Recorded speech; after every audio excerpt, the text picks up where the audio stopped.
کہانی کا عنوان ضدیں قسط نمبر 1۔ میں آپ سے پہلے بھی کہہ چکا ہوں اور اب دوبارہ بھی کہہ رہا ہوں کہ مجھے اس ٹاپک پر کوئی مزید بات نہیں کرنی۔ سیان نے انتہائی سنجیدگی سے کہہ کر گویا بات ہی ختم کر دی تھی۔ تو کس ٹاپک پر کرنی ہے یہ بتا دو، اختر صاحب نے آبرو جھکا کر برہمی سے پوچھا تھا۔ آر یو شور؟ بتا دوں اپنی پسندیدہ موضوع؟ رہنے دیں، باپ اور بیٹے کا لحاظ رکھ لیتے ہیں۔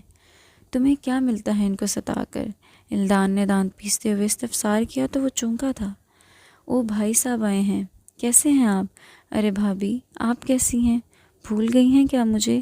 اس کی توپوں کا رخ اب ان کی جانب تھا تو الدان نے بس لب پینچ لیے۔ سیان نے بائیں آنکھ دبائی تھی تو اختر صاحب دل میں لا اٹھے۔ دیکھ رہی ہو تم اس کو؟ یہ کیسی نازیبا گفتگو کر رہا ہے باپ سے۔ انہوں نے پاس کھڑی بے بسی سے آسیہ بیگم کی طرف اشارہ کیا تھا۔ وہ بیچاری اس نے پینٹ کی جیبوں میں ہاتھ ڈالتے ہوئے ٹھنڈے ٹھار لہجے میں کہتے ہوئے ان کو سلگایا تھا۔ سیان بس کر دو، جاؤ یہاں سے۔ آسیہ بیگم نے اسے گھورتے ہوئے آنکھوں سے ہی جانے کا اشارہ کیا۔ نہ جاؤں تو؟ آبرو اچکا کر وہ ڈٹائی سے کہہ رہا تھا۔ بیٹھے آپ لوگوں کا فیملی ٹائم ڈسٹرب کر دیا، سوری بٹ ناٹ سوری۔ وہ کہہ کر ایک قہر آلود نظر ان سب پر ڈال کر وہاں سے چلا گیا۔ یہ لڑکا کسی دن میرے ہاتھوں ضائع ہو جائے گا۔ اختر صاحب نے غصے سے لال ہوتے چہرے کے ساتھ سب کو جیسے اپنے ارادوں سے آگاہ کیا تھا۔ انکل، آپ اس کو کسی سائیکالوجسٹ کو کیوں نہیں چیک کرواتے؟ عرشیہ نے اختر صاحب کو دیکھا تھا۔ میرا بیٹا پاگل تو نہیں ہے، بس ذرا غصے کا تیز ہے۔ آسیہ بیگم نے اس کی بات پر قدرے خفا ہو کر کہا تھا۔ آنٹی، سائیکالوجسٹ کے پاس پاگل نہیں جاتے بس، بلکہ اس کا یوں حد سے زیادہ غصہ بھی نارمل میں نہیں ہے۔ وہ جیسے ہر چیز اپنے قابو میں کرنا چاہتا ہے، سو آپ کسی سائیکالوجسٹ کو ضرور دکھائیں۔ عرشیہ نے نرمی سے ان کو سمجھایا تھا تو وہ لوگ خاموش ہو گئے۔ انیا، میں تم سے نکاح کرنا چاہتا ہوں، یعنی کورٹ میرج۔ اس نے انیا کے کانوں میں گویا پگھلا ہوا سیسا انڈیلا تھا۔ کیا؟ وہ بھی یقینی سے اس کو دیکھ رہی تھی۔ کورٹ میرج کرنا چاہتا ہوں تم سے، وہ اس قدر سنجیدگی سے کہہ رہا تھا کہ انیا اس بات کو کبھی بھی مذاق نہیں سمجھ سکتی تھی، کیونکہ مذاق والی بات ہی نہیں تھی اور نہ ہی اس کے تاثرات تھے۔ مگر کیوں؟ وہ کہہ بھی پائی تو فقط اتنا، کیونکہ میں کہہ رہا ہوں نا۔ اس نے پہلے سے بھی زیادہ پرسکون لب و لہجے میں کہا تھا۔ تمہارا مسئلہ کیا ہے؟ تم خود کو سمجھتے کیا ہو؟ انیا نے اسے کھا جانے والی نگاہوں سے دیکھا تھا۔ تم اچھی طرح جانتی ہو کہ میں خود کو کیا سمجھتا ہوں، وہ سلاد کھاتے ہوئے پرسکون انداز میں کہہ رہا تھا، جبکہ انیا کا چہرہ غصے سے لال ہو رہا تھا۔ ایسے نہیں چلے گا سیان، اس نے کوہنیاں ٹیبل پر ٹکاتے ہوئے جیسے اسے وارن کیا تھا۔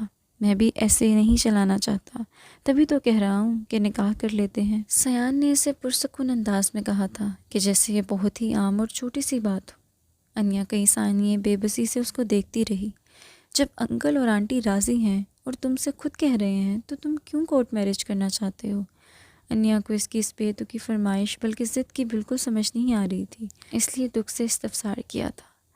تم میری زندگی کی تب تک بہت بڑی خواہش تھی جب تک میرے والدین کی نہیں تھی۔ اب چونکہ تم ان کی بھی خواہش ہو اور مجبوراً میں تمہیں چھوڑ نہیں سکتا، تو اس انداز میں ان کی یہ خواہش پوری بلکہ ختم کرنا چاہتا ہوں کہ ان کے دل سے تمہاری خواہش بالکل ہی مٹ جائے۔ وہ پانی کا گلاس اس ہاتھ میں تھامے اس گلاس کو بغور دیکھتے ہوئے عجیب سے لب و لہجے میں کہہ رہا تھا، جبکہ وہ شوق سی اس کو دیکھ رہی تھی۔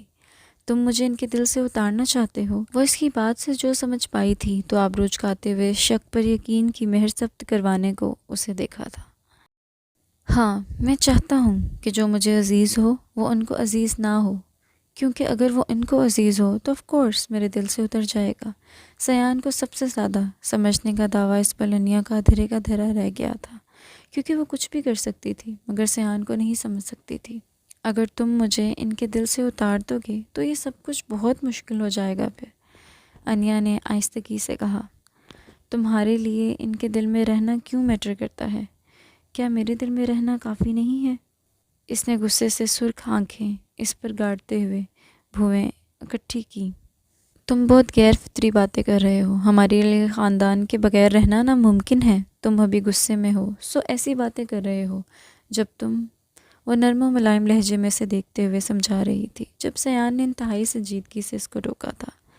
مجھے کچھ نہیں سننا، تم مجھے بس اتنا بتا دو کہ تم میرا ساتھ دو گی یا نہیں۔ وہ آج معمول سے زیادہ سنجیدہ لگ رہا تھا اور ضد پر بھی اڑا ہوا تھا۔ سیان تم گھر جاؤ اور جا کر اچھی طرح سوچو، یہ چھوٹی بات نہیں ہے۔ انیا کو سمجھ نہیں آ رہا تھا کہ وہ کیسے اس الٹی کھوپڑی والے انسان کو سمجھائے کہ یہ سب کچھ جس کو تم اتنا آسان اور سہل سمجھ رہے ہو، یہ اتنا آسان ہرگز نہیں ہے۔ میں سوچ سمجھ اور غور و فکر کے بعد پلان اور فیصلہ کر کے یہاں آیا ہوں۔ پانی کی بوتل سے پانی حلق میں انڈیلتے ہوئے وہ یہ سب کچھ واقعی اتنا ہی آسان سمجھ رہا تھا کہ جیسے بہت چھوٹی بات ہو۔ تو انجام بھی سوچ لیا ہوگا نا؟ انیا نے طنزیہ انداز میں بھویں اوپر کو اٹھائیں۔ کس قسم کا انجام؟ اس نے ناسمجھی سے پوچھا۔ واہ سیان صاحب واہ، سب پلان کر لیا، گھر والوں کا رد عمل تک نہیں سوچا؟ استزاہیہ انداز میں کہتے ہوئے اس نے تالیاں بجائی۔ کسی کی اتنی ہمت نہیں کہ وہ سیان کو کچھ کہہ سکیں۔ سیان کو تو کچھ نہیں کہیں گے، مگر میرا سوچا ہے میرا کیا ہوگا؟ انیا کا چہرہ اب غصے کی شدت سے لال ہو رہا تھا، ماتھے پر کئی شکنیں نمودار ہو چکی تھی۔ جب تم میرے ساتھ کھڑی ہوگی تو تمہیں لگتا ہے کوئی تمہیں کچھ کہہ سکے گا؟ سیان نے اس کی آنکھوں میں جھانکا تھا۔ او پلیز سیان، پتہ نہیں کون سی سستی اور فلوپ مووی دیکھ آئے ہو تم، جس کا اب رد عمل پیش کر رہے ہو، حد ہے ویسے۔ اس نے برہمی سے کہتے ہوئے بیگ میں سے موبائل نکالا اور ڈرائیور کو کال کی۔ میں ڈراپ کر دوں گا تمہیں، کل تک کا وقت ہے، سوچ سمجھ کر جواب دینا، کیونکہ تمہارا جواب ہوگا اور پھر میرا جواب۔ سیان نے بل نکال کر گلاس کے نیچے رکھتے ہوئے اسے جیسے تنبیہ کی تھی۔ نہیں شکریہ، میں چلی جاؤں گی گھر، خدا حافظ۔ وہ بیگ اٹھا کر وہاں سے تن فن کرتی چلی گئی اور سیان بھی باہر نکل آیا تھا۔ اس کا ارادہ اب جم کی طرف جانے کا تھا۔ ارے عرشا تم؟ انیا اس کو دیکھ کر بے ساختہ خوش ہوئی تھی۔ ہاں میں، کیسی ہو؟ عرشا اس کے گلے لگی اور انیا الدان سے دعا سلام کرنے لگی تھی۔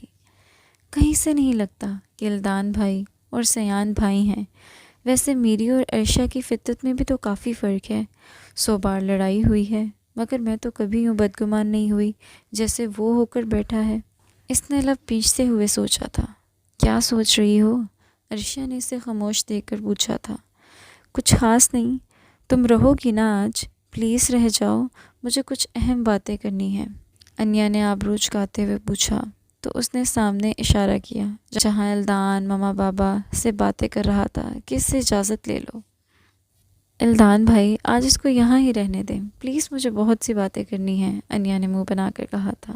الدان متوجہ ہو کر چند ثانیے خاموشی سے اس کو دیکھنے کے بعد آبرو جھکا کر عرشا کو دیکھا تھا کہ کیا ارادہ ہے، تو عرشا ہنس دی۔ چلو رکھ لو۔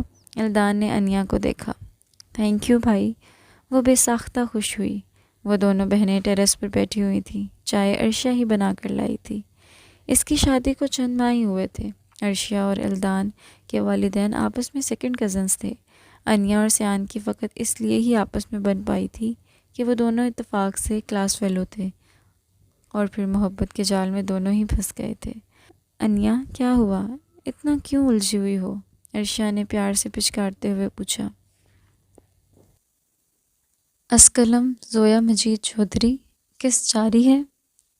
کہانی کا بقیہ حصہ دیکھنے کے لیے ہمارے چینل کو سبسکرائب کریں۔ شکریہ۔